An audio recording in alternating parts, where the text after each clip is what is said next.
3, 4, 5, 6, 7, 8, 9. 10. Yes,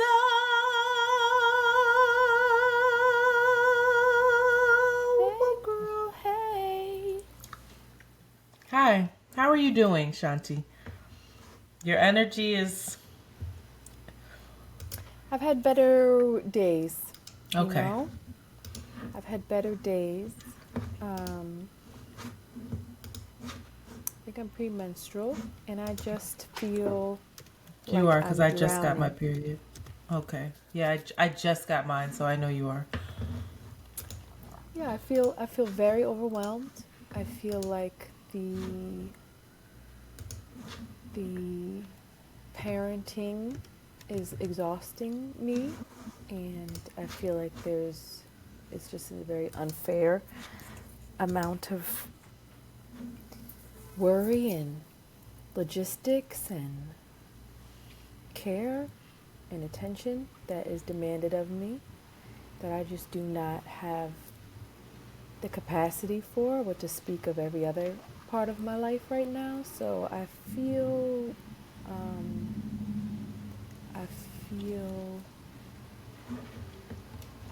yeah, I feel very detached in a way in order to just keep doing what I have to do. And tired. I feel very tired. But this is just a moment, and it's not the first time I felt like this, and it's not always like this. It just feels really hard, you know? Yeah. So shout out to folks that may be feeling the same. Hmm. But yep, this too shall pass, inshallah. It's Ramadan, so it's a good month. It's a good month. Oh, sorry. Problem. Just try to watch that, Plug this in. That's it, girl. Okay. That's it. Try to watch those headphones for me. I'm sorry. Let me know what I can do to support you, if anything. Yep. Yeah, I don't know. That's the problem. That's the problem. Who knows? I do not know. Okay. Well, maybe Beyonce will be a help. It is Beyonce Eve, so maybe you can detach and disassociate with country Who would have thought? / bluegrass / funk, I hear. What do you think? Who knows? We'll see. We'll see. We'll see in a couple hours. Beyonce. Beyonce. Is it Beyonce? Which one? I How you don't say know that? how to pronounce it. Beyonce. I think it's Beyonce because her cousin is named that name. Her cousin's name is Beyonce and her name's Beyonce. But we both could be pronouncing it wrong. But it is the eve of Beyonce. She's upon us. We'll talk about it next week. We shouldn't go into it. But I did see someone who was in New Zealand who got the track list. She was listening. She gave us a rundown of each track. She said this is the album that she feels like Beyonce shines the most vocally. I said, wow. She said it's very stripped back and very much about the music. So we finna see. I also saw another interview with one of Beyonce's songwriters and producers. Forgot her name already. Apologies.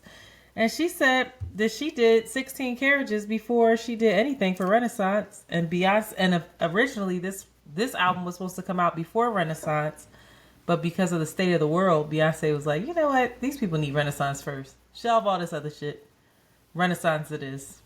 Which is just like, care. Wow. Good job by her. Yeah, so we're going to see. We needed Renaissance. We needed it. We absolutely did. Good job by her. And we need something else too. So come on now. What's the name of this album? Cowboy Carter. Come on now. Yeehaw. Let's go. Let's see, right? Yeehaw, bitch. Because I feel like we may need it even more now than you see Uber is getting dragged because Uber posted see, you're not on X / Twitter. Uber was posted a horse and was like, special announcement. And everybody was like, oh my God, if she announces a fucking tour and discounted Ubers to her tour, I ain't got no money. I can't do it. Girl, guess what they announced? What? They announced discounted rides to a Beyonce listening party. They were like, going to Beyonce listening party tonight? Take $16 off using Uber. And Lyft reposted it. It was with somebody sleeping. It was like our marketing team this evening because everybody was eating Uber up. It was like, this is what you fucking posted? No, I don't have a listening party to go to. It's a fucking Thursday at 12 o'clock. I gotta work in the morning, but I will use the ride. Like, going off on them. They thought it was a big announcement and it wasn't. People were disappointed. So Beyonce set God, Uber I know up. they feel like they're putting their tails between their... They were all excited to announce this partnership with the Queen. No, oh, that's and so. Lyft got I the feel last sorry laugh. for Uber. I be feeling compassion for Uber. Yeah, the no. fuck is wrong with me? Speaking of compassion, that's a great Always. segue. Yeah. I would love to revisit our conversation around Amanda Seales. Oh, Because I don't think I was very clear. I think I was really trying to speak from my own experience while also giving the backstory of Amanda. And I think, and probably so, came across as someone who was like not in her corner and didn't feel like she belonged in those spaces. And I really want to clarify that that's not how I feel. I think she absolutely belongs in those spaces. But I also, this thing around likability is something that I'm struggling with, I'm dealing with, and how to deliver my message and deliver even the podcast, even how I say things here in a way that is just more digestible, palatable. And I was in conversation with Oleo Lauren. She has an amazing YouTube. I've talked about her before. She's going to be a guest soon, as soon as we set it up. I was on her show with Marquise, who was on our show. Mr. Marquise was there? He was there. Come on, Mr. you Restorative brilliant Justice. black Shout out to man. Philly. Also, shout out to Philly. Mark Lamont Hill was on. Conscious Okay, Lee. Philly. Christina Brown as well. We were all in discussion. We were talking about Candace Owens that we'll get into later, and Amanda Seales. And I thank them. They really helped shift some of my perspective on things with Amanda. And I also want to clarify that I don't know if I was clear in saying that the issue that she had with the football player, she did not accuse the football player of sexual misconduct with her.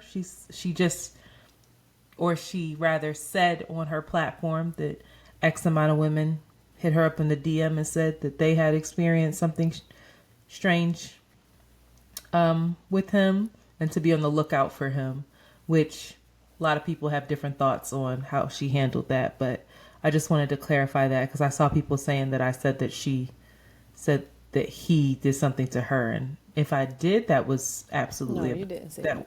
Okay, I didn't. Okay. But either way, really rich conversation, really layered.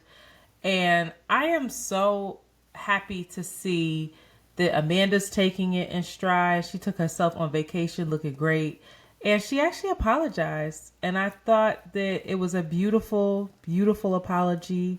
And she said, I apologize, to anyone who has ever felt disrespected, basically, or like, felt a way about an interaction. She said, I see the comments, I see the responses, and I absolutely do care. I'm not somebody that ever wants to cause harm to people.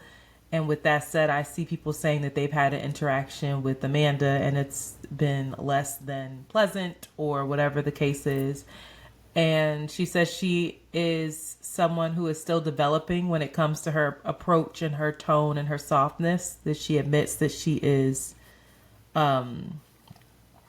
lacking in that area, basically. And she asked for grace while she learns.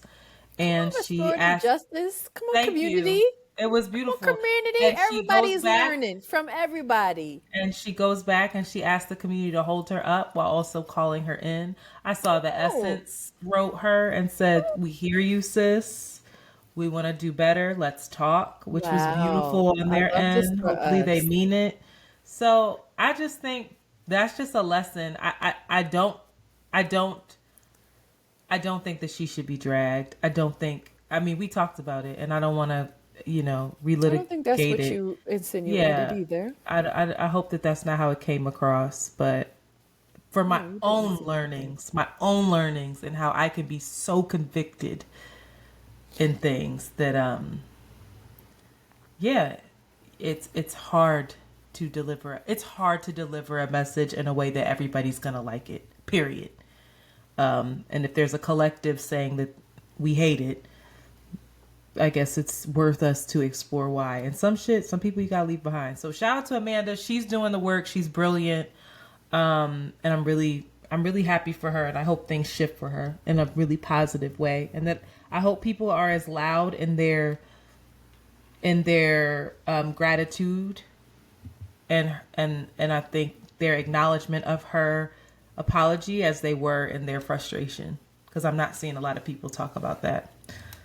But shout It's out to not her. as juicy information, you know what I mean? Exactly. Yeah, that ain't.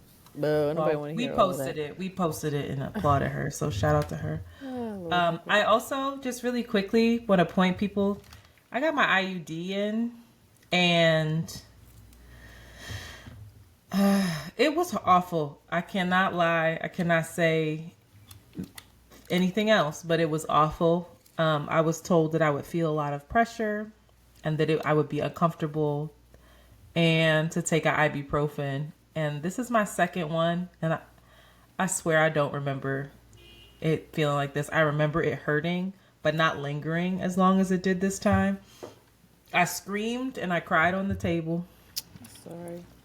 And it's painful. It's not pressure, it's pain. And there is apparently, I just saw the Washington Post literally 2 days after I got my IUD. They did a story on these TikTok women who are taking videos of themselves getting IUDs because they're complaining about how painful it is and how there's a lack of pain management offered for women who get Yeah, them. put me out. Give me something And to I don't know think. if they're even able to do that. And there's all this medical professionals are going back and forth as to Numbing. why. Well, you can't numb. You can't. It's not just the cervix. It's like they're sticking something all the way to the top of your uterus.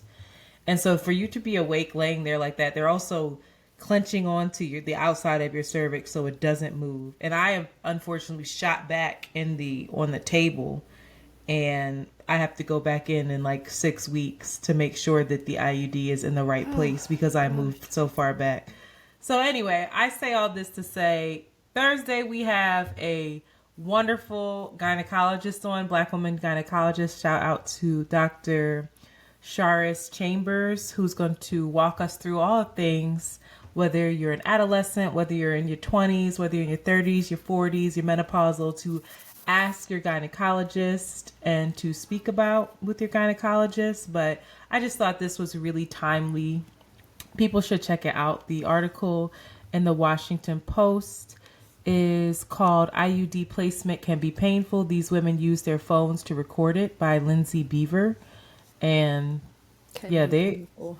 can be painful. These women are screaming on Yeah. these tables and crying. And that was exactly how I looked. And, I laid there afterwards and she's just like, yeah, some women pass out. And I'm like, you didn't say that beforehand. Well, So, whatever. Also, we have updates. We have updates together that we want to talk about for Around the Way Curls. Do you want to take this first one? very exciting updates. We have planted seeds of this and have received a lot of excited and interested responses. And now we're really tapping into our Around the Way Curls community around the possibility of a group trip together. We are partnering with a trip planner, basically, that would help make this possible, where all of us could travel and have an itinerary. And what we need help with is finding out where y'all want to go. We And for have how long? how long, how much are you able, willing to spend, budgeting. This is really, really important information that will help us to select the best trip collectively. So if you are interested, and of course this ain't gonna be next, month. This is something that will happen further down the line. But the more information we have, the more we can really curate a dope trip for us all. So there will be a link in Patreon. If you follow us on social media, there will be a link in our social media as well as in this description. So all the places where you can find us, there'll be a link. We really ask that you fill it out. It's only 8 questions, quick and easy. And then from there, we can start planning our trip. Planning our trip. Do you want to say where you really want to go? Try to sway them. I would really like Bali. Costa Rica also very much excites me. Water very much excites me. Activities with water very much excite me. So those are places that really light me up. Can you say Thailand too? Thailand would really excite me as well. Yes. And they're far, but I feel like to travel far and have a life, like once in a lifetime experience with a whole bunch of, not a whole bunch, but a nice group of people. And we're trying to be really intentional about the itineraries. Of course, this duality is a thing, so a little bit of turn up and a little bit of mindful activities are what we're trying to create. So the Thailand itineraries that I saw tend to have the most duality. And Thailand is the only place that I haven't been that you mentioned. So I would love food Thailand. is bussin', okay? Right. Culture is gorgeous. Money actually goes long. So it's just the flight. That flight tricky now. It's just the flight that'll get us. But we can payment plans. We can figure this out. Yep, payment plans. Anyway, that's very exciting. So make sure you check that link out in this episode description. And also Toronto, it's Monday. And we are trying to have a meetup in Toronto Saturday. And we don't know where we're going still. Shanti and I have been looking this up. And to our Toronto peeps, thank you so much for sending the suggestions that you sent and the recommendations. Can we ask, why does every place in Toronto require a reservation? They say because we're not even a bar. We're bougie. Because not everybody needs to be all up in here at the same time, basically. Well, and that makes it really hard. They're right. That makes it really hard to have like a random meetup where it's like, just come through, have fun. So like thank you for these recommendations. They're wonderful. But if there is like a dope bar or just a dope place where we can just all meet up that can be more free flowing, take the pressure off of folks. Like if folks don't get a reservation or something like that, that would be great. And so our intention is we will post exactly where we're going to be. Again, it's going to be Saturday night, probably somewhere by King Street, since that seems to be the street where everything is happening. And we'll post on our Instagrams and on the story and on the feed to just say this is where we're going to be at. And we might even, if we figure it out, please send us your suggestions. We'll add it to the RSS feed so you get an update there as well before Saturday. But yeah. Okay. In the meantime, in between time, please, if you would be so kind, continue to rate, share, subscribe, review, do all of the things that you do to support Shanti and I here at Around the Way Curls. It's 10:30 on Beyonce Eve, and we are just getting started with episode 1. It's been to be a long night. My baby girl is tired. I can feel her energy. I want to lift her up with praise. So praise her on the reviews, y'all. Do that. And also, if you want to... sound bad, but she still was showing up. Amen. If you want to see her fire ass figure 8 earrings from, I believe, the Sable Collective, can they get them at Sable or no? No, they can't. Damn. I appreciate you though, Queen. I tried. But I'm working on it. Okay. I have some fire Sable stuff I have to take pictures of, but my nails aren't done in order to do it. So I gotta wait. Are you getting nails done for the trip?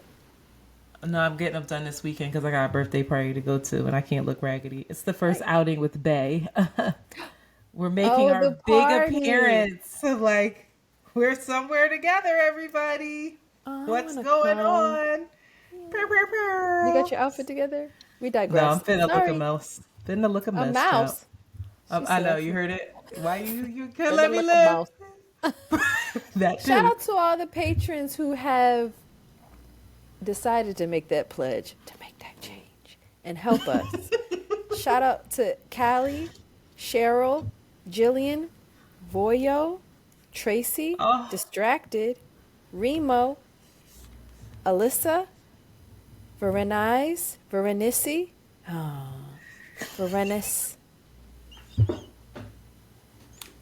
You spelled that wrong. no, Ada, I didn't. That is copy and paste. Ada, I'm sorry, sweet being. Ada, Jessica, and Karen. Shout out to y'all. You know who you are. Boo, boo, boo. Shout out to Boyo. That's a personal friend of mine. I love you, sweet being of Christ. And Let's. Muhammad. Apologies. It's Ramadan. Amen. You're right. It's also Easter. Why they move Easter up so early? Like You saw it. like how they know? I know what. Where this shit come from? I wrote the people on Patreon like, y'all, this meetup is on Easter. What's good? You saw that they want to move it, right? So it's Monday. Yeah. Damn. All right, let's take a break. What you saying? After these messages, we'll be right back. Boop. Excellent. And we are back. So hot shit. I'm going. I didn't find out if it's Beyonce or not. Damn. Is it Beyonce or is it Nelly? Because if it's not Beyonce, Beyonce? Jasmine, Damn, Missy or what- Jasmine. That girl All I can think about. Up. All I can think about Whoa. is the queen. Woo. That's a shame. That's a shame. I need to know how she say new. That's new. She say new Jasmine. She don't say she don't hot say shit. hot shit. She does, but she does. When? She does. How She she does. say it? So But I that's can not say what it we're referencing. It's hot shit. I'm going. That's what we're saying. All right. Don't get internet confused and upset and mixed up. All right. We was on a But good. maybe we track. should be referencing jazz. Isn't that better? Since we kind of If it don't slap like how that one does, then I don't damn think so. jazz. Shanti said your shit don't slap. D, come get her.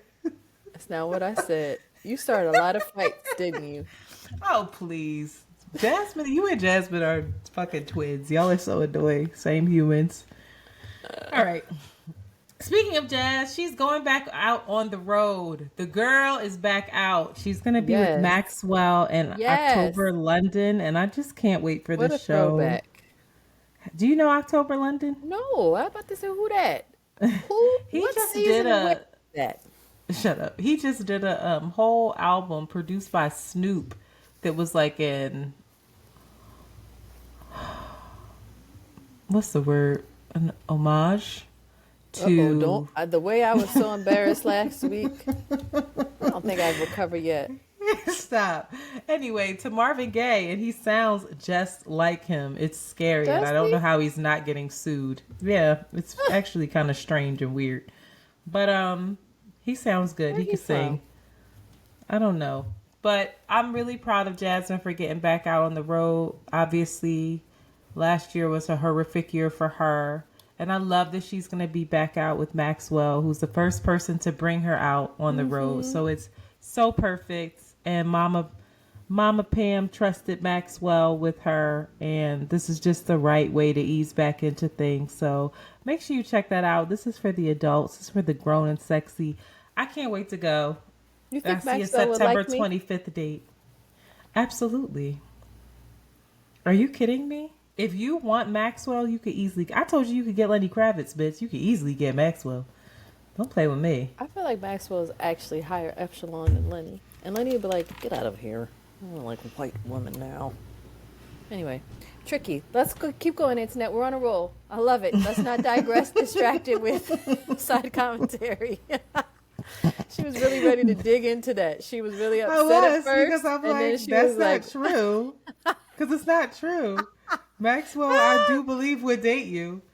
And I Lenny. said Lenny wouldn't. Lenny would too. Maxwell What? on the low is a little asexual, or who knows? Here you Supersexual. go. Messing it Spin up. room. We will never work with I anyone. know. Shut up. Okay. But then nothing. Then I won't have anything to offer. They're gonna be like, Shanti's not the same anymore. We'll be like, Is Shanti on the episode? She's mute. I love Maxwell. Okay. I thought this was very, very dope. I can't RuPaul wait. launches an author-owned online book marketplace. So Emmy Award-winning host and drag performer RuPaul has launched All Sorta, an independent... What'd you say? Just what did you say, nigga? This is about reading. What is it? How do you say it? Just say it again. Allstora, an independent author-owned online book marketplace offering more than 10 million titles.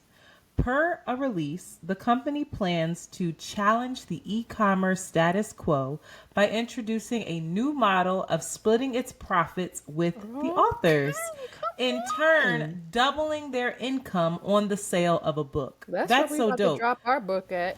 Here we come. On top of that, I think it's very important that in the philanthropic arm of this company, RuPaul has the Rainbow Book Bus, and that will partner with local LGBTQ organizations to distribute diverse titles to communities that have limited access to books or are facing book bans. Come on, y'all. Come Fire, on, y'all. Right? Can't stop this train. Yeah, so that is very dope. The company's mission is to protect, promote, and empower all storytellers through an equitable compensation model and to uplift the voices of underrepresented groups, including the LGBTQ plus people, women, and communities of color. That's fire. I don't care what nobody say. Shout out to RuPaul out here going against capitalism and doing his thug thizzle. I have a voicemail I'd like to play as hot shit as well because I really appreciated this listener calling in. And I'm going to play it. I love that for us. Okay. Uh-oh. Hello, ladies. I'm currently listening to the episode just released on Monday. I wanted to speak about the young mom who passed away, Jessica. I'm not speaking like I know her personally, but I'm speaking because cervical cancer is insane, and I just wanted to tell everyone, and you guys, please stay up on your pap smears. I am someone who had HPV, young, disappeared, came back in my 30s. I am now 40. At 39, I had to have a hysterectomy. I'm glad I caught it early, but to be told that I had adenocarcinoma in situ from HPV was devastating for me. I have 2 young children, but I am so grateful that I went every year and went to have further testing. I had to have a procedure as well before the hysterectomy, which then told me that I did have that cancer. It was contained to my cervix and it moved to my uterus. I had a wonderful nurse practitioner that, pushed me to go get further testing. And I was like, no, but I'm so glad she did. And I am 40 now with the hysterectomy, and it was emotionally taxing on me, but I am so grateful that it was caught early. So please, anybody that's listening, and if you have kids with the same partner, I've been with my husband for many, many years. I don't know where I got HPV from. I'm sure I got it many years ago, and it just was in my body. Please, please, please get your yearly pap smears. It is imperative that young women do this. Women are getting cervical cancer at a high rate, very young, from 20s to 30s, and it could be prevented. Rest in peace to that wonderful young woman, and I pray for her children. Please, please, everyone, get your pap smears. Love you guys. Have a great day. Yes. Thank you so much for calling and sharing that. And I'm sorry that was your experience, but I'm so happy that you had medical care that you needed and that you are recovering well. So, and thank you to this community, holding each other up, spreading information, calling each other in. Yeah, it definitely shocked me into getting a checkup, following through, keeping it up. So good. I'm glad to go. hear it. All right, let's get into it. You knew it was coming, probably. Politics as usual. Wow. Okay.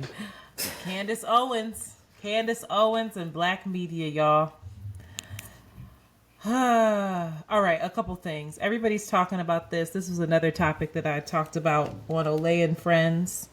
So make sure you check that out. But I do want to go into some detail about Candace Owens's background to make it very clear as to why people are in a tizzy that she is basically doing a bunch of appearance on very prominent black media.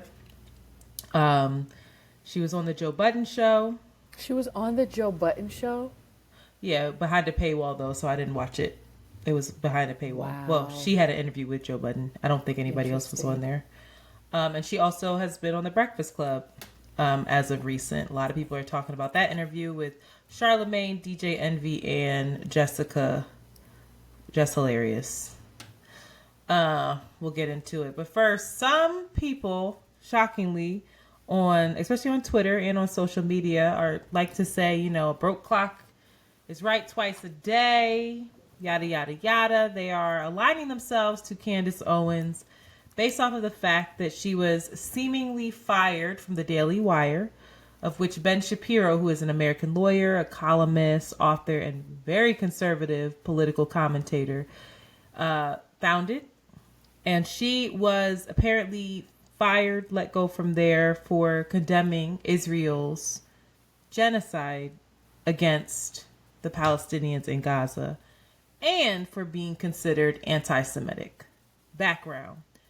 Candace Owens said some shit about Hitler, basically saying that Hitler wasn't so bad, kind of vibes, and got in trouble for that, got her hand slapped for that, and she got this job anyway. It wasn't until she started talking about Israel and Palestine that her and Ben Shapiro have been having it out on Twitter, going back and forth, basically since all the events from this specific atrocity started in October. Because as we know on this podcast, this is not new treatment of the Palestinians in Gaza and the West Bank.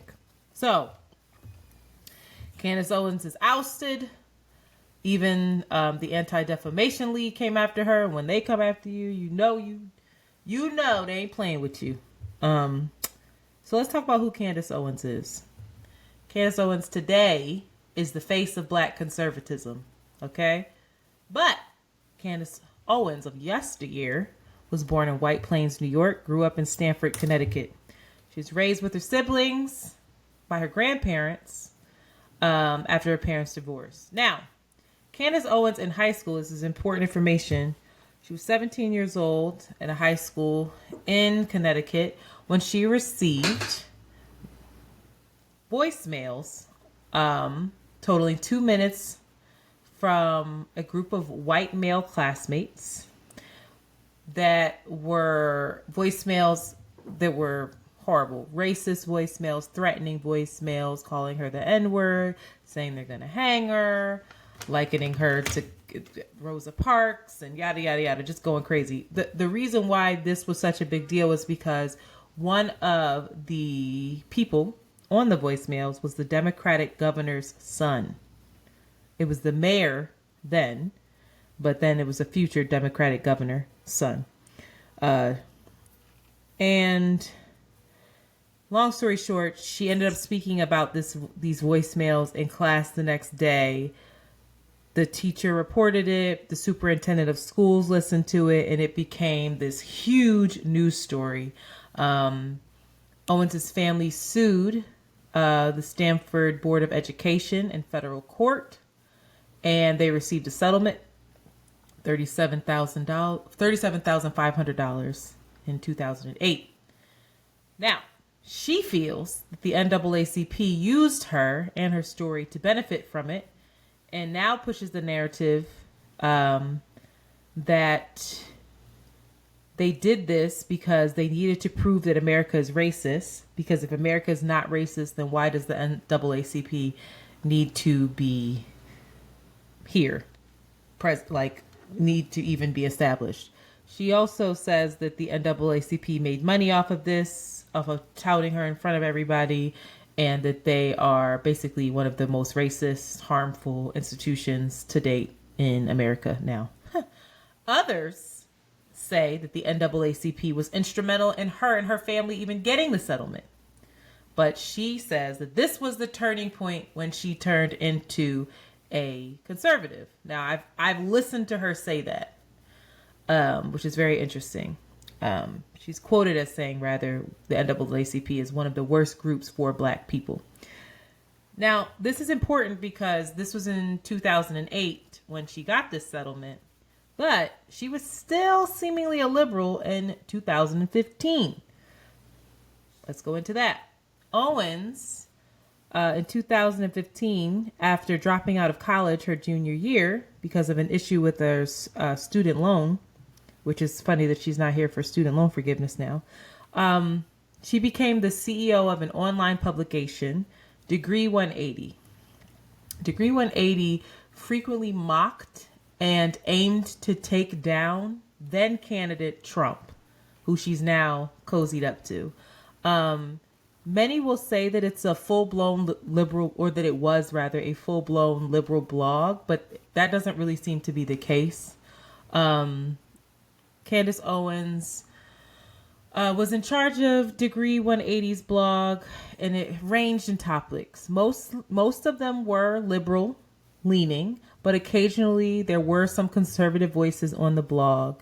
But the through line was that there were many critiques of Trump that appeared on the site.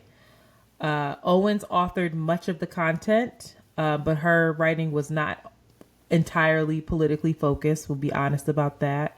But she did write a very specific post where she was critiquing the Republican Party before announcing on YouTube that she had become a conservative in 2017. So remember, this is 2015. And in 2017 was when she said, I'm a conservative, right? But she claims now that that happened in 2008. This will be important later. Some of the articles on the blog included conducting a mock investigation into Trump's penis size, and they came out and said that it's most likely small and the size of an infant's. She also wrote that it was good news that the Republican Tea Party would eventually die off, and then she adds, hopefully, peacefully in their sleep. One story was titled "The Problem with Humanism and All Lives Matter," and this article made the case of why the counter Black Lives Matter slogan was misguided. Another thing that she would never repeat now. Another story begged Caitlyn Jenner to reconsider her support of Ted Cruz, who she's now cozied up to as well. She also had articles on there, your issues with dating shorter men are misogynistic. And lastly, a few of the articles critique Trump, such as one piece titled, Serious Question, Is Donald Trump a Social Experiment? That mentioned Trump's racist, this is quotes, bigoted and downright offensive actions before concluding her theory that he is a social experiment. Okay. So now, fast forward to 2016, she has not come out as a conservative yet. She's still supposedly, seemingly a liberal, even though she lies about that now. 2016, Candace launched a new social venture. This is important, called Social Autopsy. Social Autopsy was a Kickstarter. It was a Kickstarter campaign that billed itself as a way to catalog the abuses of trolls and cyberbullies. Candace Owens was 26 years old at the time, with a background in finance and who had firsthand experience with bullying, because we talked about her experience in high school. In quotes, she says, the age of technology and social media has slowly disintegrated individual accountability, the consequences of which are devastating. This is what she says in Social Autopsy's promotional video. And then it goes on to talk about news coverage of a series of suicides that may or may have not been caused by cyberbullying. She says that social autopsy will attach people's words to their places of employment, and anybody in the entire world can search for them. What we are doing is figuratively lifting the masks up so nobody can hide behind, Twitter handles or privatized profiles. It's all real and it's all researchable. You can say whatever you want to say on social media, but you have to be willing to stand by your words. Okay. To the average person listening to that probably doesn't sound too bad. But what's very interesting about this is that she now, when she talks about what happened to her in high school, she makes excuses for those young boys. She says that going after them the way that NAACP did, the way the news did, the way the liberal media did was harmful. It was unfair. They were kids. They should have never been treated like this. They made a silly mistake. She keeps saying that most likely they just had their first beer and they made a bad phone call. One of the guys was actually her friend, and she had stopped hanging out with him because she had got a boyfriend, and he was just jealous, yada, yada, yada. Makes a ton of excuses and says that they were unfairly dragged through the mud because they were children. Well, in my humble opinion, that's what this social autopsy would also do, or lend itself to, which was the response from the general masses. People across all aisles agreed that this social autopsy was a very bad idea, would probably encourage public doxing, and that the Kickstarter's lack of details when it launched, that there was just little sign that the company had given any thought to the potential of privacy concerns, nor countermeasures against the inevitability of reports leveled against innocent people. And people suggested that the idea was half-baked, potentially really fucking dangerous, and it was something that nobody wanted. So Owens gets a call from a woman, Zoe Quinn. This is also important. Zoe Quinn was a target of an online sexist Gamergate, which is a whole other thing we can't get into. But she explained that she felt social autopsy would lead to the doxing of children and others, and asked Candace Owens to dead it. Shortly after this, Owens began to receive threatening emails. Because of the timing, Owens believes that Quinn was behind the emails. Now, it's important that these threatening emails were all from emails that were Trump lover such and such at gmail.com. They were all pro-Trump sounding email addresses.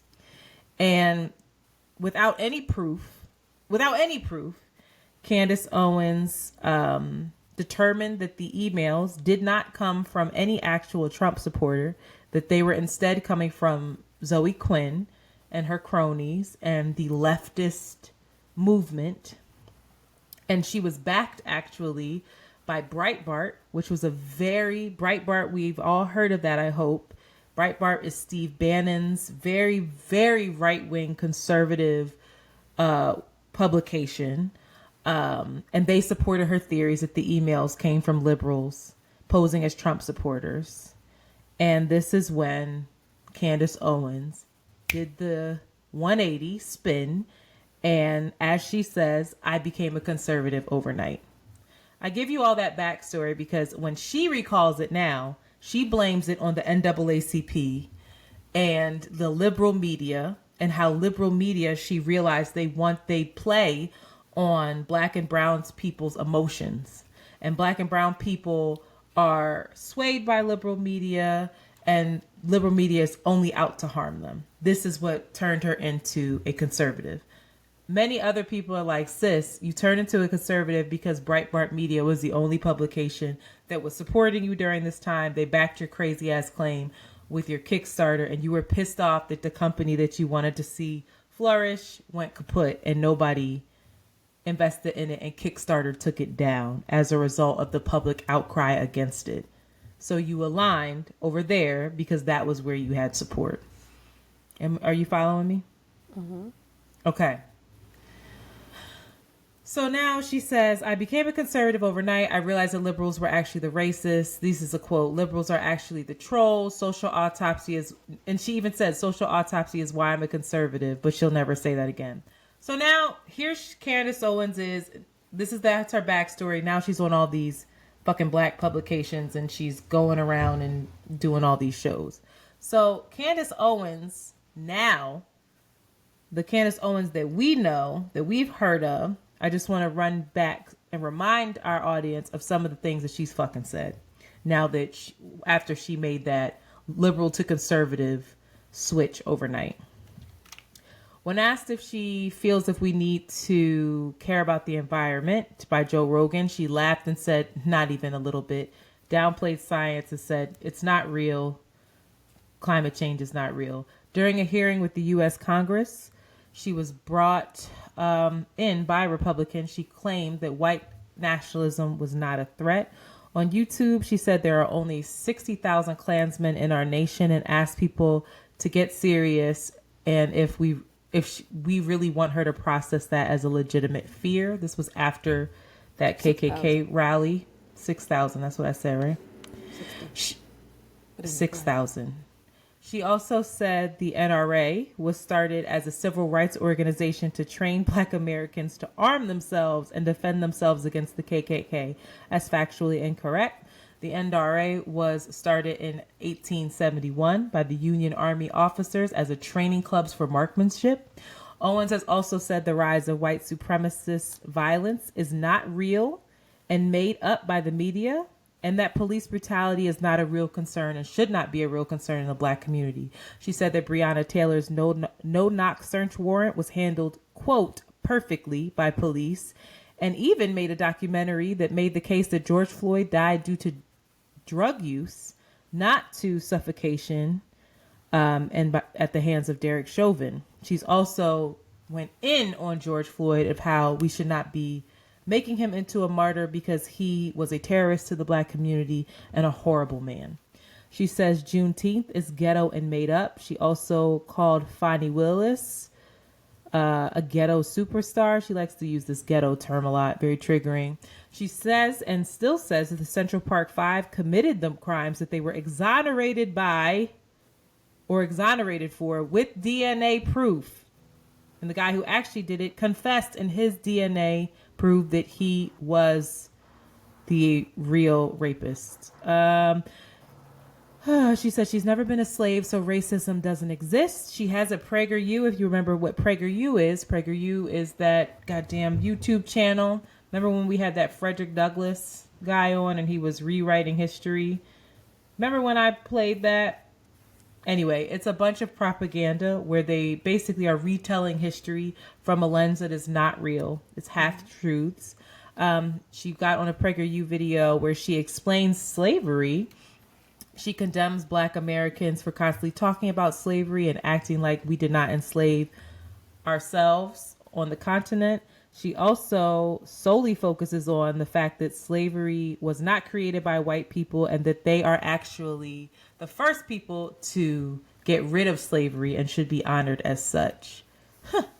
Also, an Australian gunman called her his primary inspiration behind the terrorist attack on 2 mosques in New Zealand that left 49 people dead in a deleted 73-page manifesto. The gunman answered the question, is there a particular person that radicalized you most? He answered, yes. The person that influenced me above all was Candace Owens. Each time she spoke, I was stunned by her insights, and her own views helped push me further and further into the belief of violence over meekness. Though I will have to disavow some of her beliefs, the extreme actions she calls for me are too much, even for my tastes. Now, to be very clear, she's not responsible for that person's actions, but I do think it is worth mentioning and noting that her words and belief systems had this kind of result. She also launched Blexit, which was a dumbass name, but also an organization that encourages Black and brown folks to leave the Democratic Party. Basically, Candace Owens at no time holds herself back from aligning with the far right white conservative media, and I'll shut up. I'll let you draw some conclusions on what you think. My question to you, and I lay all that out because I see so many Black and brown people reposting Candace Owens and saying, oh, she made sense on the Breakfast Club here. Yeah, it's because nobody fucking came back at her when she was saying untruths. It's because she says shit like she was talking about welfare on there and how, you know, the government has, the worst thing for Black and brown people was welfare, and how it, you know, it's like nobody said to her, well, white women benefit the most from welfare. It's like, anyway, my question to you is, should we be having these conversations with Candace Owens? We being Black media, is it irresponsible? Should we even be hearing all sides when it comes to social justice, when it comes to politics? How much responsibility is actually even on the consumer for us to suss out fact from fiction? Who should be having these conversations with her? Is it the Breakfast Club? I don't know. And is there anything she can do to actually even be welcomed back into the Black community, since folks so fucking eager to welcome her ass back? That was a lot. Go ahead. I think she should absolutely. She should absolutely having what? These conversations. I think Wow. it's important that these conversations be had. I don't know again what the quote unquote Black community is that I think she offers an example of the complexity and the variance of what it is to be a Black person in America. I don't think that everybody's experience is the same, or their opinions are going to be the same. How they process, how they internalize things are the same. How they internalize racism, how they internalize patriarchy, politics. I think it's important that we see her, talk to her. Should she be talking to the Breakfast Club? I don't know why not. I mean, I think she should definitely. I think it's very important that she be talking with folks that similar to what you just said. A debate with her, I think, is very important. I don't know if that conversation with her was meant to be a debate, or versus just having her express herself up there, which I didn't watch the whole thing. I didn't hear the whole thing. The snippets that I heard where they asked her a question, you know, she said her piece. The only piece that I heard from the Breakfast Club was her stance on interracial dating and marriage. Is she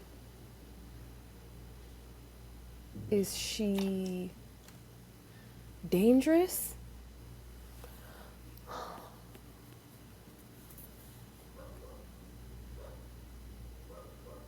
Possibly, yeah, sure. She's dangerous. I think similar to what you were saying, or if similar to this idea that she is sharing misinformation or her interpretation of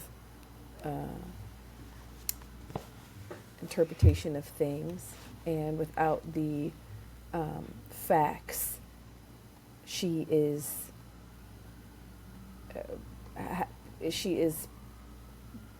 causing folks to agree with her, or be like, I don't see where she's wrong there. I don't know if it's possible that everything that she says is wrong. I don't think that that's impossible. I can't say that I haven't heard her speak about things and made me go like, that's interesting. But again, I think she is a good example of how, as a black woman, she has internalized racism and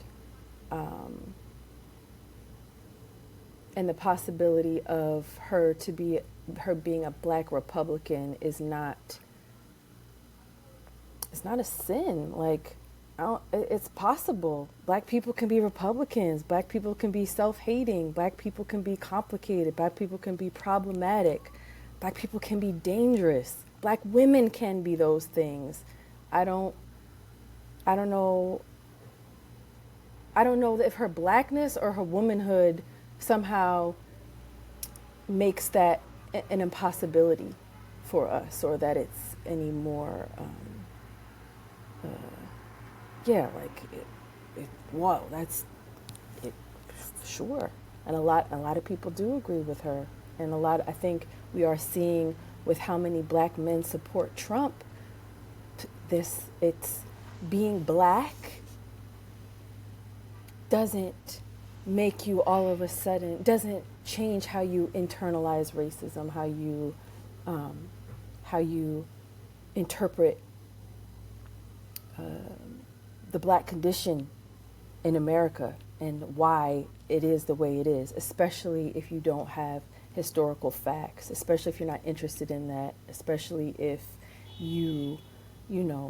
I think the biggest thing that I see from her and what's very dangerous is the way that white people, it's black people, but white people use her as a way to legitimize and validate anti-blackness and the fact that black people are where they are, who they are, because they are inherently inferior, which I think she supports. And I think she may have internalized in some ways, and I think a lot of black people do collectively have internalized that. And I've seen it in my own family. People are like, but have you seen Candace Owens? She said, does that mean she should be completely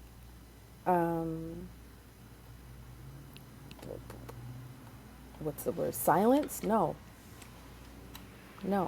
I don't think so. But I think she should probably have, I think it would be really interesting to have her have a debate with somebody that could really, that is interested in debunking and really like getting to the core of what her beliefs are or aren't, whether it be politics or social commentary.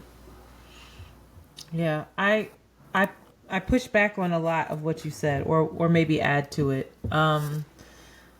There's so much. I have such an issue with her being on the Breakfast Club. Such an issue with her being platformed there, especially since I feel like the Breakfast Club, one, has a very specific audience. It's a young black audience, mostly. And I feel like the Black Breakfast Club served as her bullhorn, as her sounding board. I don't think that you can have a responsible conversation with Candace Owens without addressing the many ways in which she is anti-black, anti-trans, anti-truth. And you have to be equipped to have that kind of conversation. The Breakfast Club interview, they did not push back on any of the things that I listed out above. It's one thing to have her come on there and talk about her thoughts and her policies and her approach to whatever social justice she considers to be social justice. But they did not bring up any of these things that she has said. There was no pushback. And you cannot softball an interview like this. And if they're not prepared to have that kind of conversation and to do their homework and to be able to debunk her untruths and call her out, then they should not have the conversation. Because something that, again, I had this conversation with Oleo Lauren and friends, and something that Marquise pointed out, which I thought was brilliant, was that part of the problem is that when Candace Owens comes on the Breakfast Club, the positioning is of teacher and student. She is the person that has all of the information and they are there to listen and learn from her. And those optics are terrible, especially when you have someone speaking about speaking misinformation. And in addition, it validates her in a very specific way in a community that she is harming. It validates her to that very specific community. So what you need to do is have somebody else at that table that can actually take her on and have a real conversation with her. Now, I know that she's been in conversation with Mark Lamont Hill. He's been on her podcast. Great. But Roland Martin has asked her to come on his platform many a time. She will not go because that's somebody that will be able to hold her feet to the fire. Mm-hmm. And she's it's very specific, and it's very strategic, and it's very cunning. Yeah. I also think laughing and kikiing with her while she fucking dog walks you with false statements is a serious issue when you're focused on, saying something like, Candace, finish this statement. God is good. And she says, God is good. And then they all laugh. Ha ha ha. It's all the time. Yeah, I get it. But this shit is serious. Like, this shit is serious. She has a lot of sway, and she has a lot of ears of a lot of folks that are following her. And what I think she's learning now, and Van on Higher Learning pointed this out, is that she's actually a fucking diversity hire. And it's what you talked about just now, is that she doesn't realize how the white folks use her. And as she's so far against diversity, equity, and inclusion, well, they brought you on to fulfill a certain role and to be a certain pawn and to further a certain narrative. And it feels like she's furthering that narrative because that's when the cash started flowing, not because she actually fucking believes it. Mm-hmm. Which is, why would you have this person on your platform and softball an interview and kiki with her? Well, I don't know that the Breakfast Club, and that's where it gets tricky, are these platforms where they grow and they get all of this attention, all of these eyes on them. I don't know that the Breakfast Club's intention or capabilities have ever been that. They've had Israeli... Then you can't have her on. They've had Israeli military politicians. They have serious people that come on from many different... And the difference with that is that they've had other guest hosts on to... Yes, Shanti, I've watched it. I watched that interview. They didn't. That guy... They also followed up the Israeli guy with Mark Lamont Hill right afterwards. But I think the next guest. They have a nice rotation. I think they have a rotation of different personalities that come on there as well. Like I don't know that they did anything that they don't normally do. And I'm saying that it's an issue. Oftentimes is dangerous. Right. I'm saying it's not just Candace Owens. This is an issue. You can't have but we can't just say that's media. Not when your platform is not when you have to be more responsible with your platform, in my opinion. And my issue with Candace Owens has nothing to do with her being a woman, nothing to do with her being black. If she was white doing it, they would push back. I've watched them do it. They would have something to say. Womanhood. I'm talking about me, really, to be clear, is that my issue with her is the untruths. I don't have more of an issue because she's a black woman.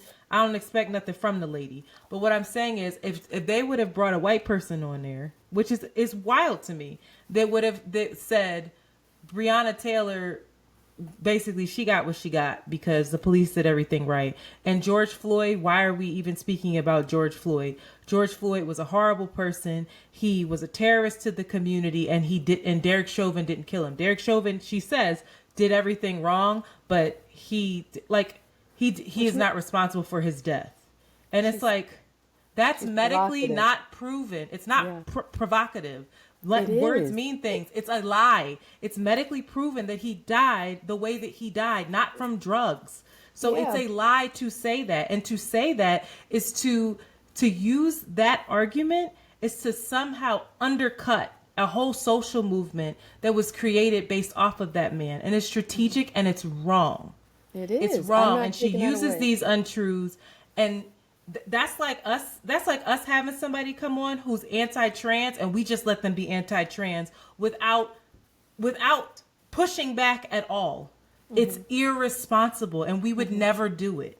So why we do it with Candace Owens, I'm very unclear about. I do not understand.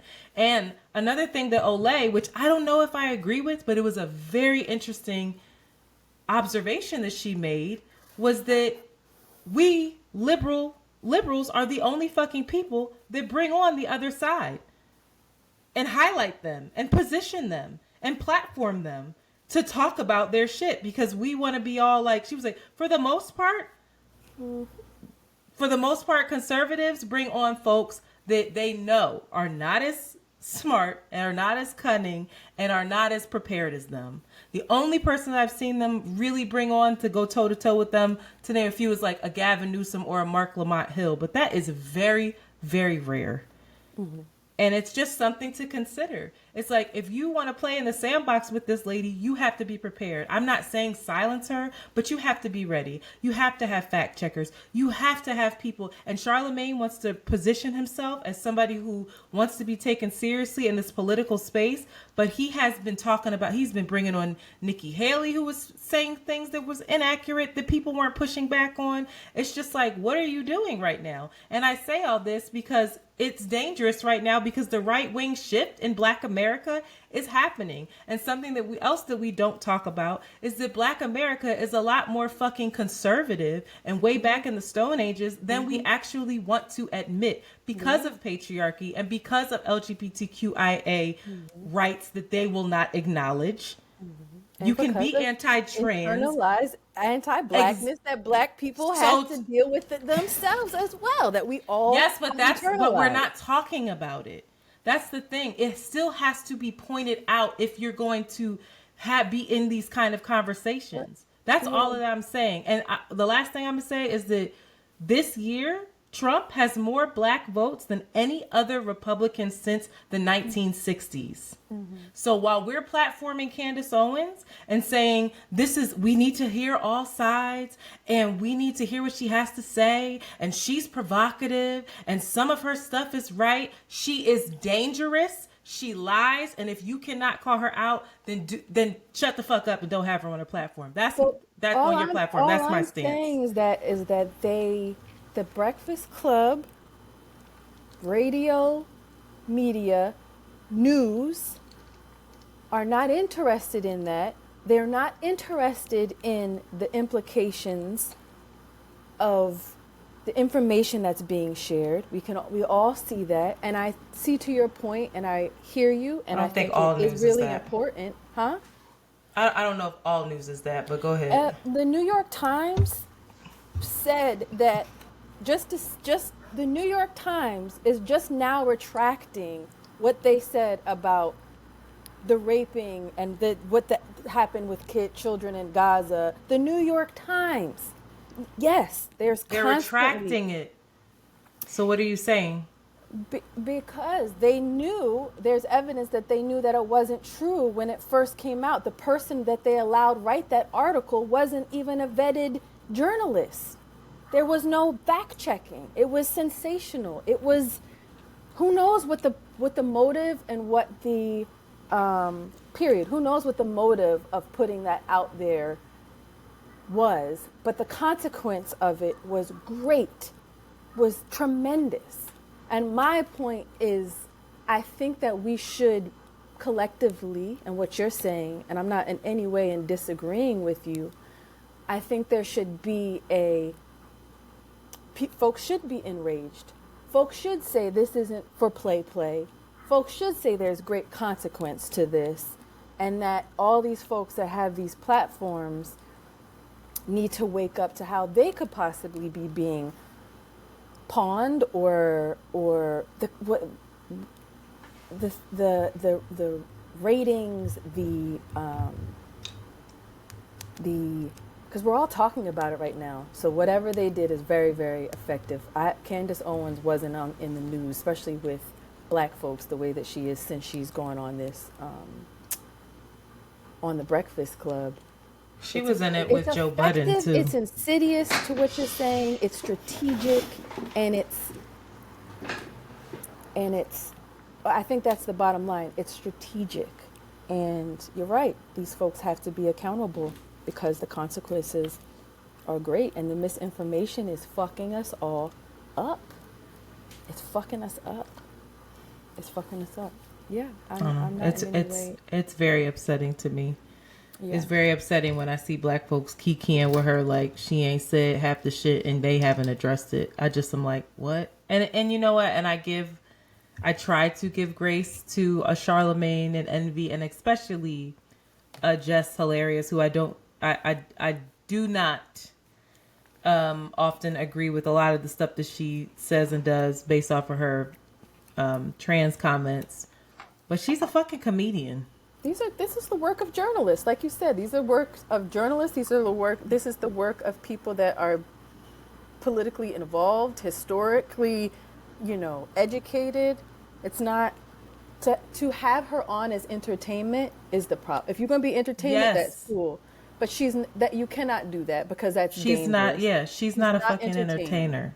No. I couldn't agree with you more. But she's brilliant because she has become this media talking head that is provocative, that she says wild shit like what she said about George Floyd that enrages and inflames and gets people talking. And it's not without strategy, which makes her diabolical, which makes Trump diabolical, which makes this shit like it almost feels inextinguishable. You can't extinguish it. It's only every time you react to it, you're just fanning the fire more, Well, I think that you can react to it and speak truth to power and call these fucking people in. I don't think our conversation around Candace Owens is the same as what the Breakfast Club's conversation is. And I think our conversation is even different from Olay and Friends, but I think those conversations are very important.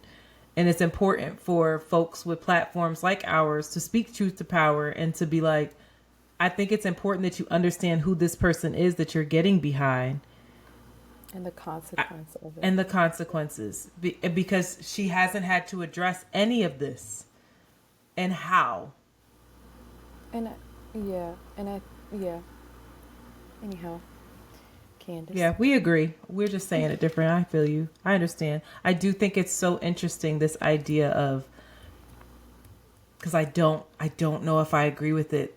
And Olay was so, I hope people listen to that. She was so specific in how she was like, we need to stop platforming these people because their fucking message is dangerous. And just like you said, real fast, she said all news, and Mark Lamont Hill agreed. He was like, all news has an agenda behind it. And he brought up when he was at the Huffington Post that they said very specifically, we are not writing any stories that are about X, this, and that. We're not about that. So we're not writing it. We're not talking about it. If you can't get behind that, go somewhere else. Period. These are our moral. Moral. Not moral. Well, they were saying one of the things was about beating children. Oh. That there's never going to be an article that says it's okay to beat children. This new age parenting is a problem. Like, she was like, absolutely the fuck not. We're never doing that. We're never having the opposition research on my platform. Which is silent, which is silencing, right? And it's that weird thing of like, you're silencing, but you're also like, this is my fucking stance. These are where my morals are are aligned to, and this is my platform, and I'm not switching up. And like you said, they all do it. So she's like, get in the fucking game. Olay is like, get in the game. Everybody's doing it. Be more strategic and do what the other side does too. Because guess what? We're losing this fight trying to listen to both sides. And I was like, Democrats? Yeah, she's saying Democrats specifically, like, only platform the voices that you want to hear. But I'm also like, how do we get anything done? It's a very interesting thing. All I gotta say is, if you're interviewing somebody like her, you gotta be able to hold her accountable, and you gotta be able to ask her the hard questions. This was a softball interview, and it really upset me. We can move on. We don't have to get into the other stuff for politics. That was long, but thinking about Baltimore right now because that was terrifying. And there are a lot of politicians getting their hands slapped for attempting to blame that on Joe Biden and his infrastructure bill, which is like wild. But like, folks got to understand that like that vessel was over 2 million pounds that went into that bridge. And the bridge couldn't withstand it.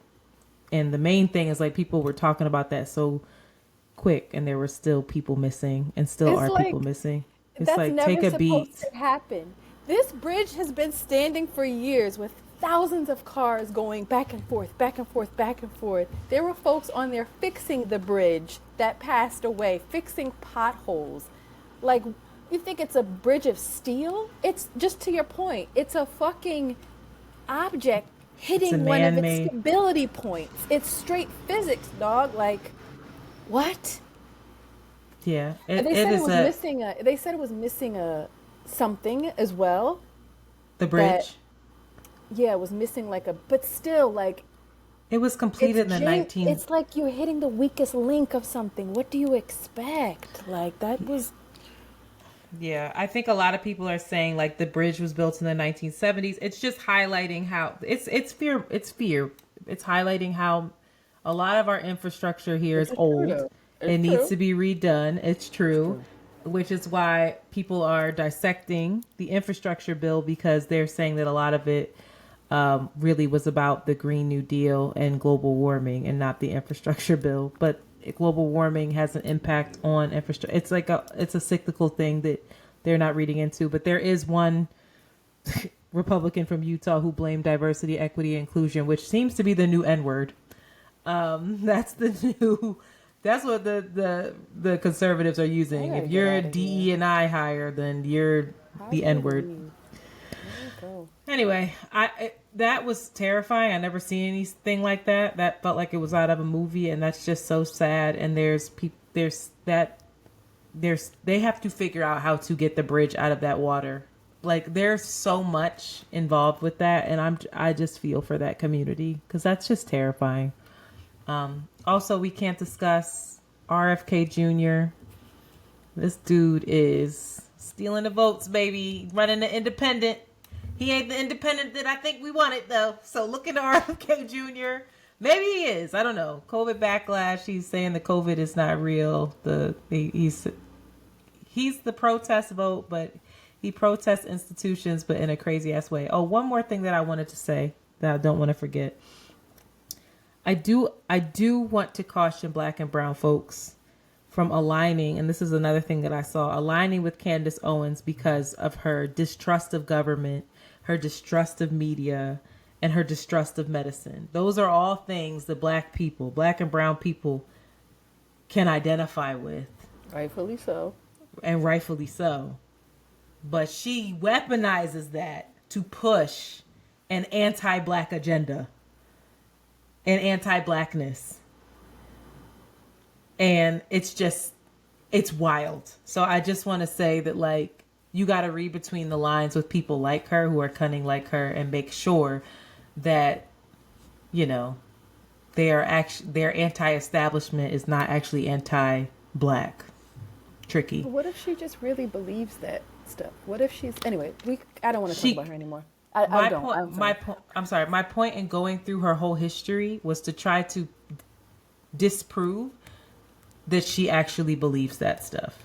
Because she was literally writing the exact opposite in 2015. And it wasn't until her Kickstarter thing got taken off of Kickstarter and Breitbart backed her that she switched up. Because she got some love over there, and then she got a whole bunch of money by being the talking head of the conservative agenda that was Black, that could be weaponized and platformed. Literally, she was writing the opposite and was saying the opposite. So stop it, lady. Anyway, let's get into pop culture. This doesn't lighten it up. Do you want to talk about this? You pick what we talk about. I don't know anything about... you don't know nothing about the Good Times reboot? Girl. It doesn't... Pop culture is a dark, nasty place right now.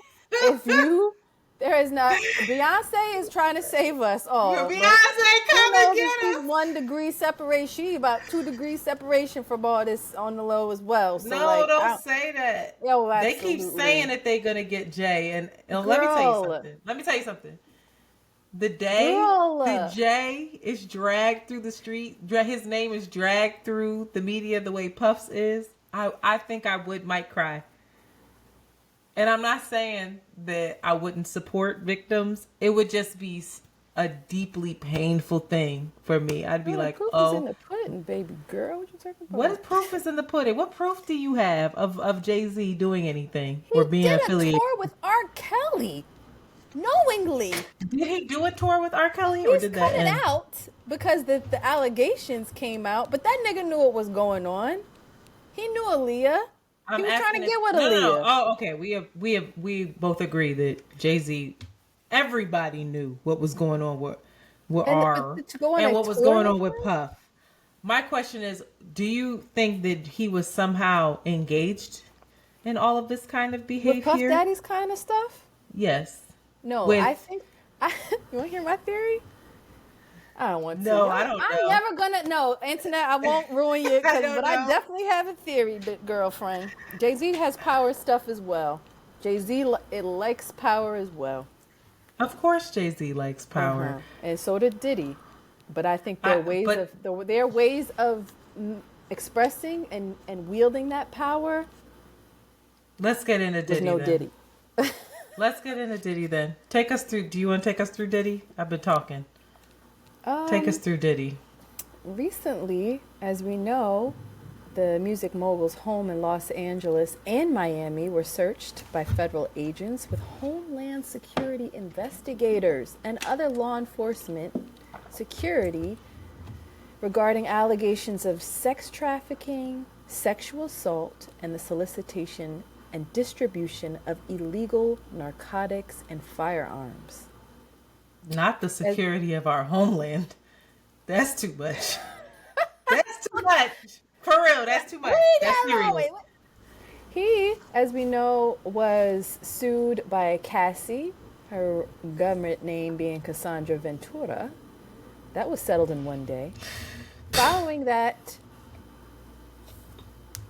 suit in which she was awarded millions of dollars, but it also just opened the floodgates of the kind of abuse that Puff Daddy had wielded upon her with, of course, physical abuse, kicking her face in, as witnessed by his bodyguard and others, having her sleep with other men, prostitutes, repeatedly, recording it for money, and emotionally abusing her and manipulating her, and going so far as to blow up and hang people that she thought, were interested in her over balconies.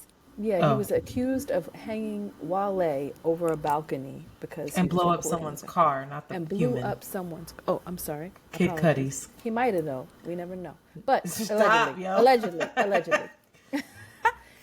Following that, an anonymous woman filed a suit accusing Mr. Combs and 2 other men of raping her in a New York recording studio in 2023 when she was 17. His, I think it was a producer that worked with him most recently on the most recently released Love album, Little Rod, had many of disturbing allegations to share.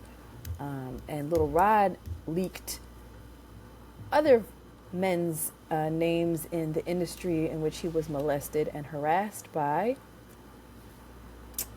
Diddy has a lot of shit with him. If you go on YouTube and you just research Diddy, I might have watched an hour-long video following his coming up to this current moment that he's at now, and all of the string of mysteries, deaths, and betrayals with folks that he's worked with, people that he's worked with. Mace, is kind of like, the roosters are coming home to roost. What they say? Nest? I don't know the saying. Torre, says Diddy terminated his cousin's internship after refusing to sleep with him. Torre went on a public TV show and said that. What he got to do with it? But he in there. Former extra host Tanika Ray, who was also a backup dancer for Diddy in the 90s, posted on social media about an alleged horrific experience that made her steer clear of the Bad Boy record founder for years. I just knew to avoid him at all costs. Yes, I danced for him and kept my space. I interviewed him for his projects and kept my space. Nothing that is happening is surprising. And to Antoinette's point, the industry is silent. Nobody's coming to his defense. And if they are coming to their defense, they are some suspect ass niggas. Tyrese did. Tyrese. Were you like, but Tyrese did that. Something wrong with Tyrese. We got to pray for him. Nobody is coming to his aid. Usher, most important, nobody is coming to this man's aid. His children are even quiet at this point. His children were in handcuffs, which is terrible. Did you get into Carisha at all? No, please talk about Carisha. I did not get there. How about you say that? Okay. In this little Rod allegation, it's a lawsuit. Carisha's caught up in it because the lawsuit lists her as someone who supplied Diddy with pink cocaine, and she did so across state lines. Some people are like, maybe pink cocaine is code word for the pussy. We don't know. But basically said he forgot his pink cocaine back in Miami, and she brought it to him wherever the hell he was. I don't remember. But Daphne Joy and Carisha, along with other women, are also named in the lawsuit as some of Puff's sex workers. This is just developing, but it's very upsetting to me. 50 Cent is having a fucking field day. He's been having a field day with Puff. Been having a field day with this shit. But when he saw that Daphne Joy was mentioned, Daphne Joy, you have to realize, is the mother to his youngest son. And 50 took to social media to make fun of her and call her a sex worker. Again, the mother of his child. And she responded under and said, "I'm an excellent mother to our child. Please stop." And then when he didn't, she posted on her stories, and I'm going to read it verbatim. She added him at 50 Cent. "Everything is a joke to you until our safety is compromised, which is happening now. You are wreaking real havoc, frenzy, and chaos onto people's lives. How would you feel if Sire was the one in handcuffs? That's their son. For nothing. We moved to New York to give you the opportunity to be a father to your son, and you saw him 10 times out of the 2 years that we lived 1 mile away from you. I am tired of upholding and protecting an image to our son that you have never earned. Let's put the real focus on your true evil actions of raping me and physically abusing me. You are no longer my oppressor, and my God will handle you from this point. You have permanently damaged the last hope I have for you as a father to preserve our family with these last and final false claims made against me. You have broken our hearts for the last and final time." 50 Cent has now said that these allegations are false and is pursuing full custody of his son. Oh, I know he's not. And I know he would, like a trifling little, oh my God. Now the lawyer for Puff, that's an aside. This is a lesson to people. Keep your fucking mouth shut, yo. It's a lesson to me too. Keep your mouth shut. Well, shit don't have nothing to do with you. Shut the fuck up. Anyway, a lawyer for Sean Combs and the hip hop mogul, we know who Sean Combs is, called the searches a gross overuse of military level force and criticized them as nothing more than a witch hunt based on meritless accusations made in civil lawsuits. Well, there's a whole bunch of theories around this, but a lot of people are like, listen here. Okay? Diddy came for Diageo and played himself. Do you know what Diageo is? No, ma'am. Okay, so Diageo, so remember when Diddy was like the figurehead for Ciroc, right? Because he didn't really own Ciroc, but he was like the figurehead for it. So he went after Diageo, which Diageo is $100 billion company. Okay.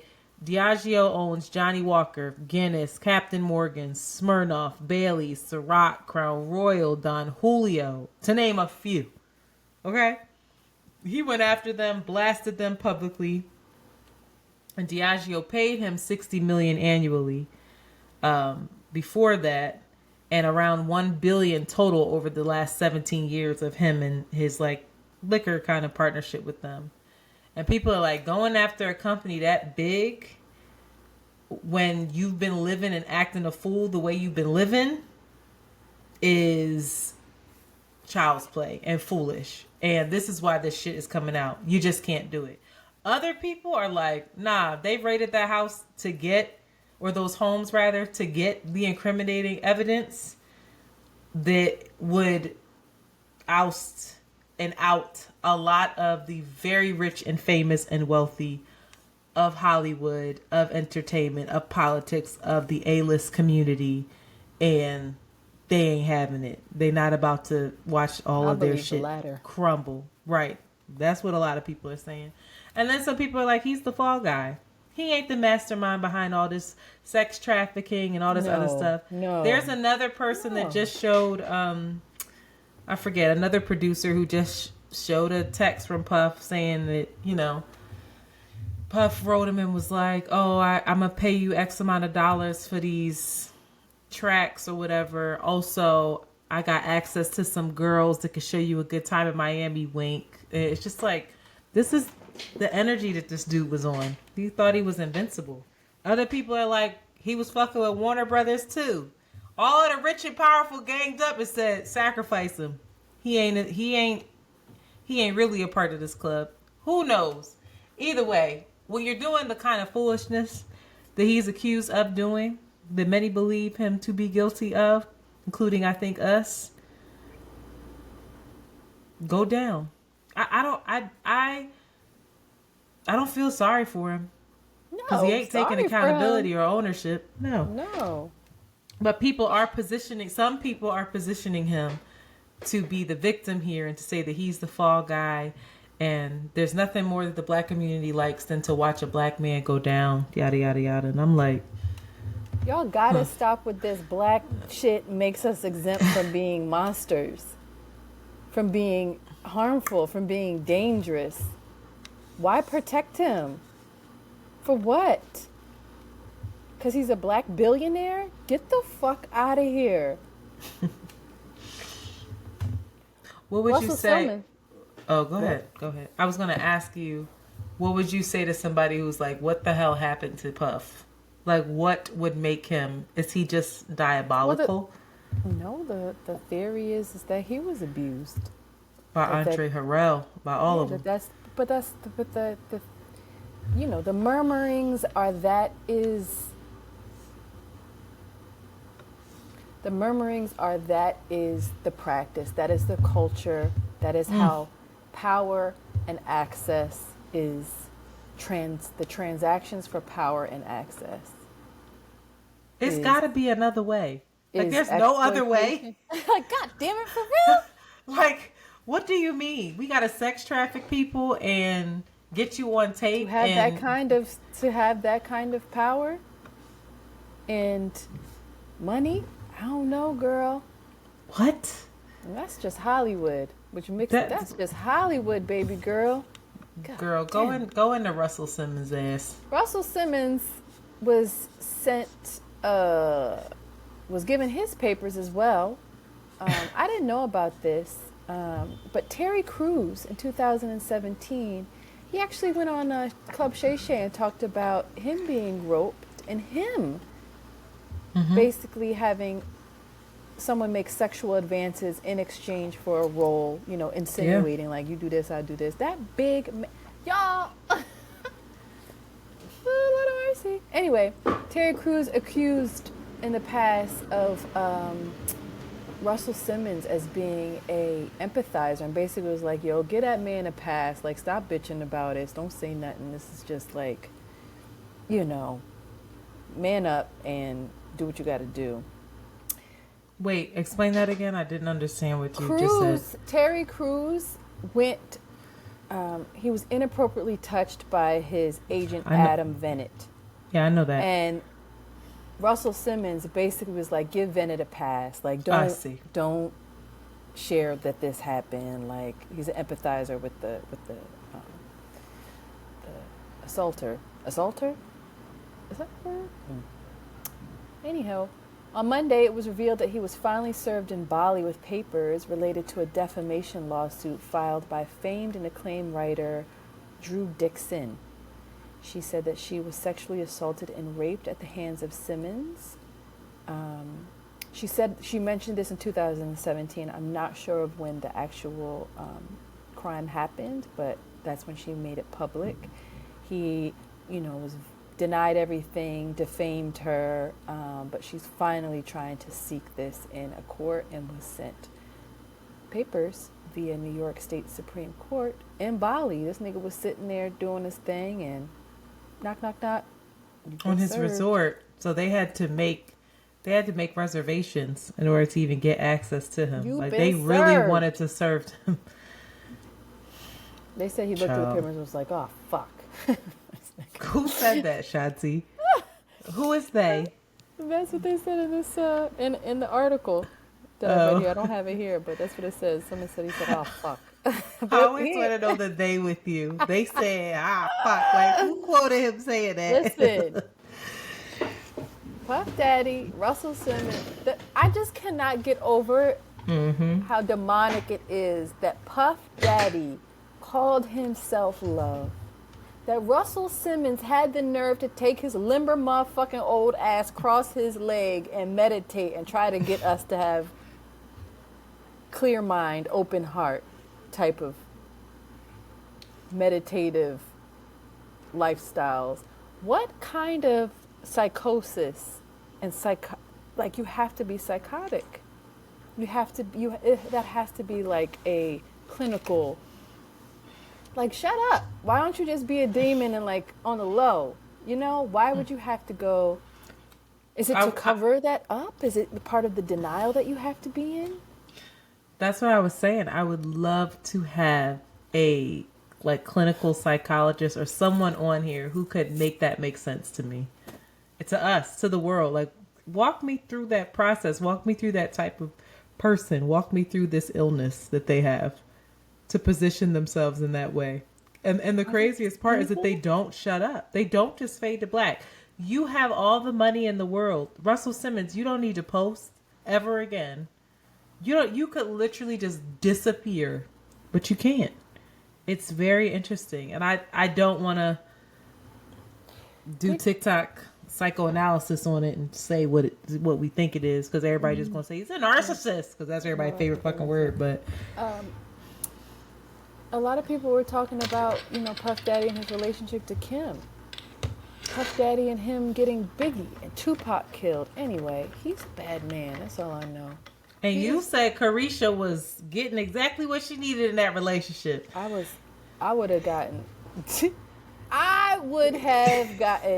in trouble with Puff. Because he is so charming. I really would have. That's scary. Terrible.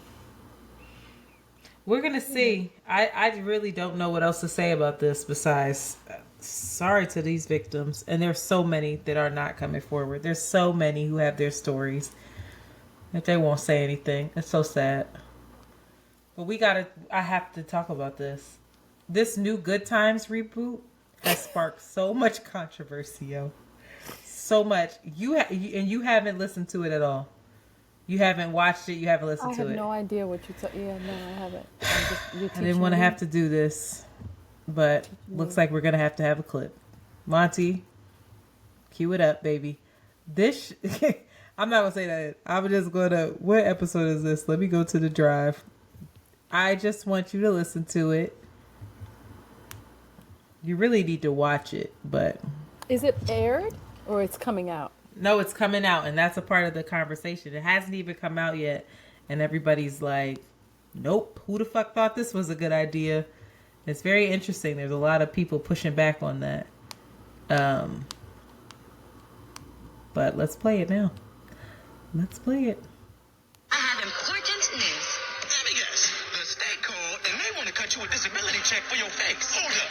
You can get paid for that? This is from a fool who stares at his orange juice every morning. It says concentrate on the box. Who the dummy now? Shit. Me for not wearing a condom. It all started with my grandfather, James Evans. My job as the man of this house is to take care of this family no matter what. I just want to let you know I'm going to take good care of Gray. Gray, who is this I'm about to kill? Juan, my boyfriend. Daddy let him go.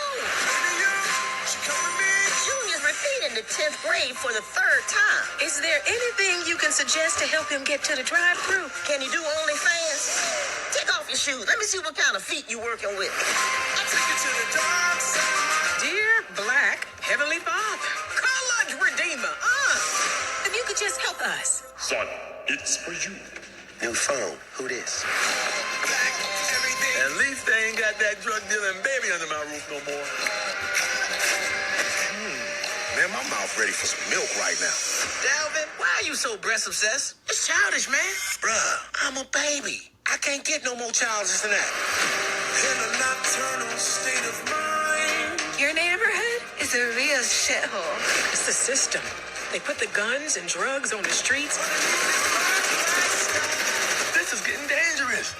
I'm gonna just sit back and let you put yourself in harm's way. I love you too very much. Everything back. The revolution will not be televised. Come on, Rosa Parks, can't you just enjoy this?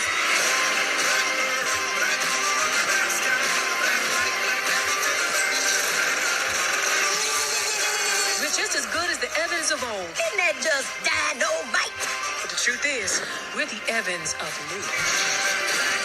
Bitch, you look like money. What about the struggle? We're black. It'll be here tomorrow.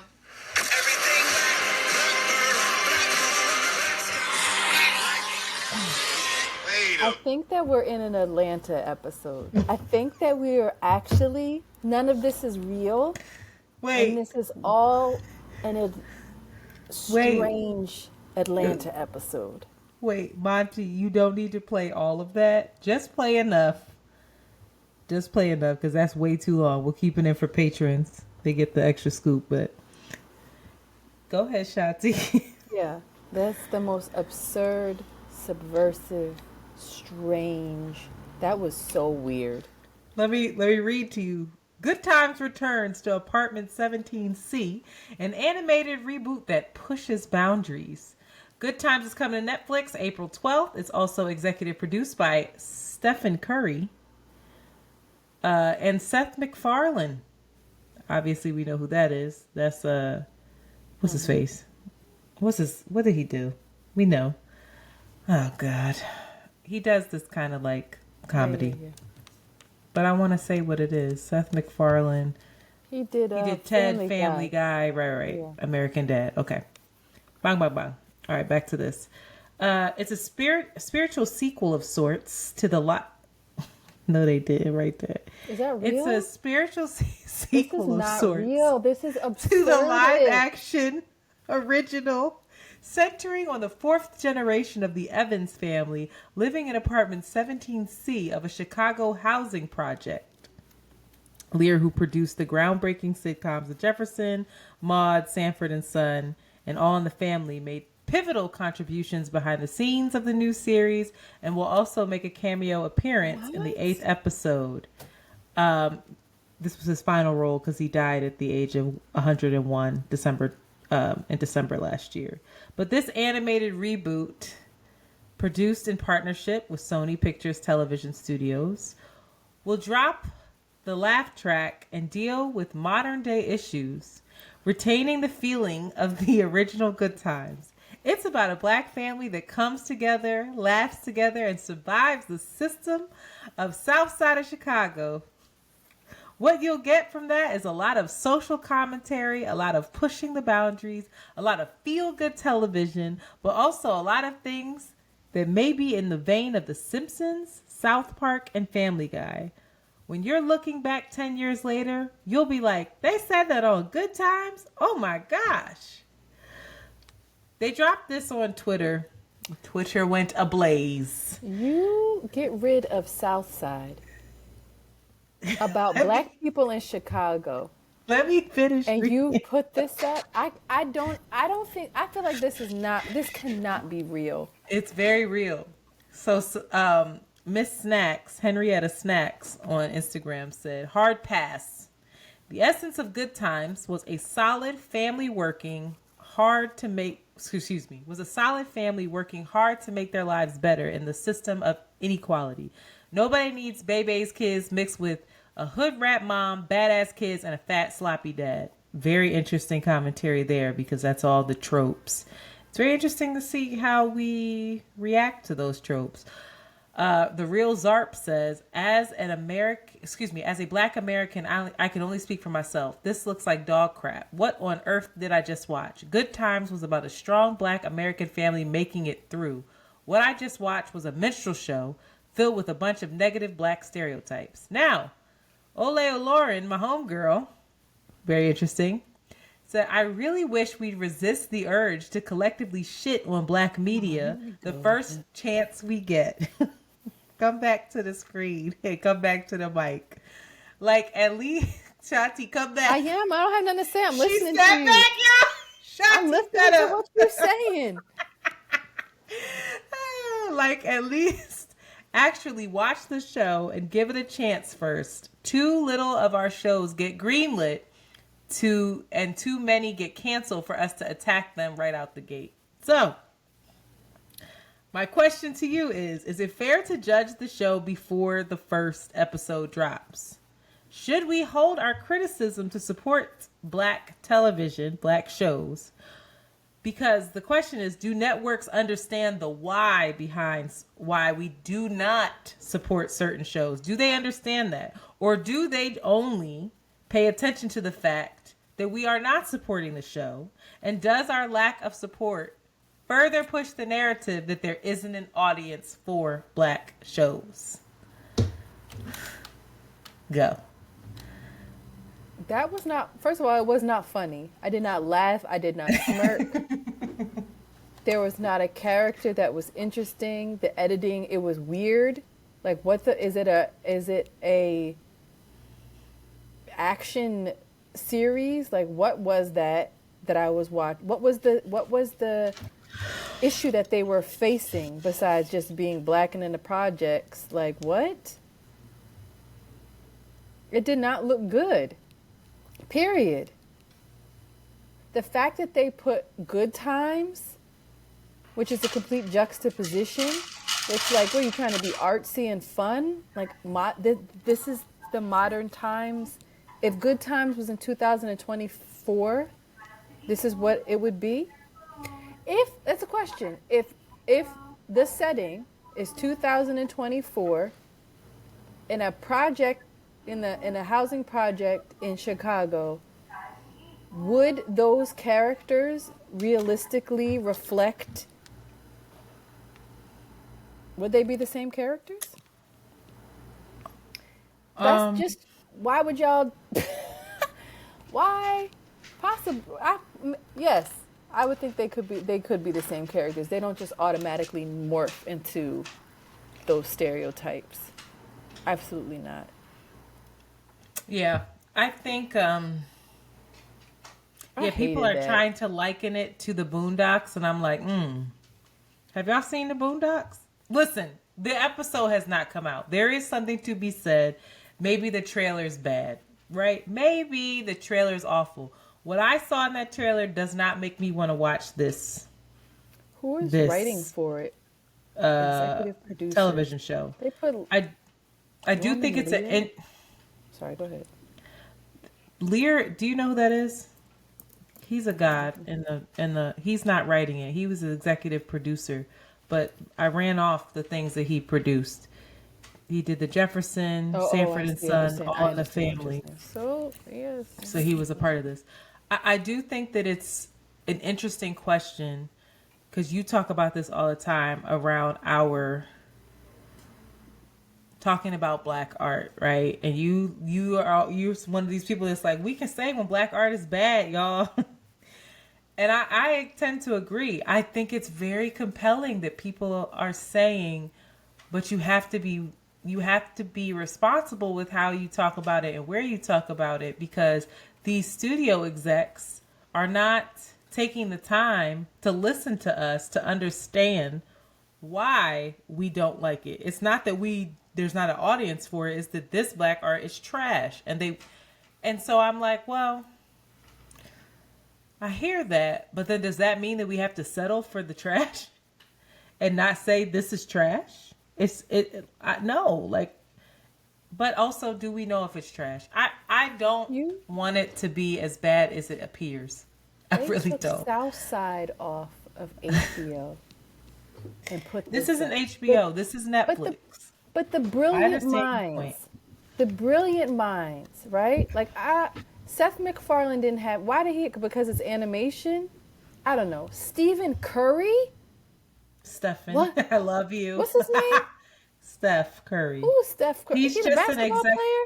He's just an executive producer. He's just money, girl.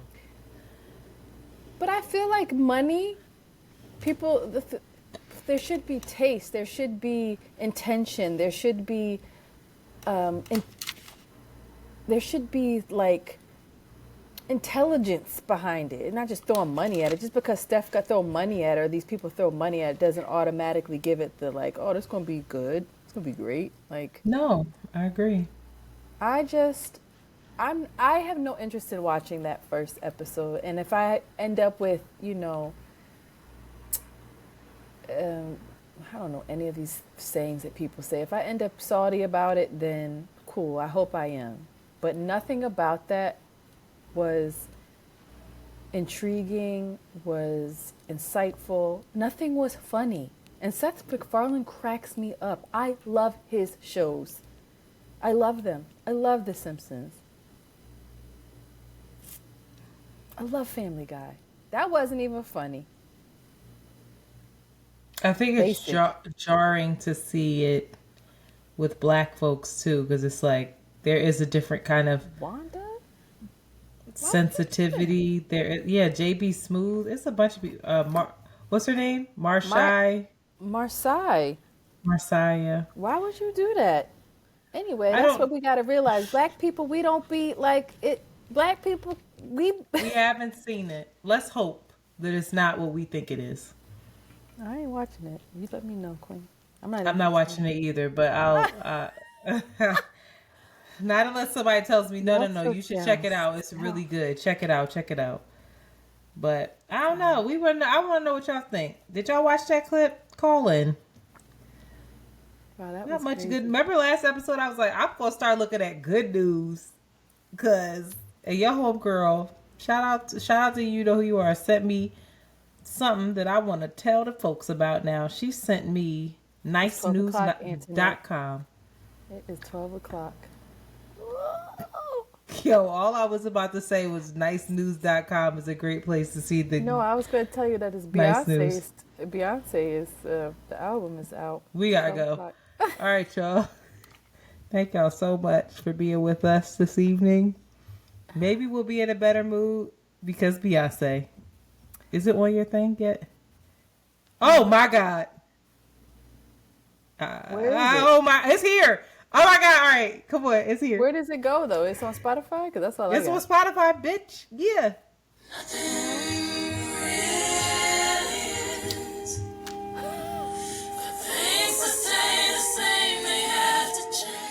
We gotta go because they gonna cancel us. You know Beyonce don't play that shit. She'll get the whole episode taken down. What? All right. Bye. Almost that. What are we saying now? Peace to the gods. Peace to older to do. Bye.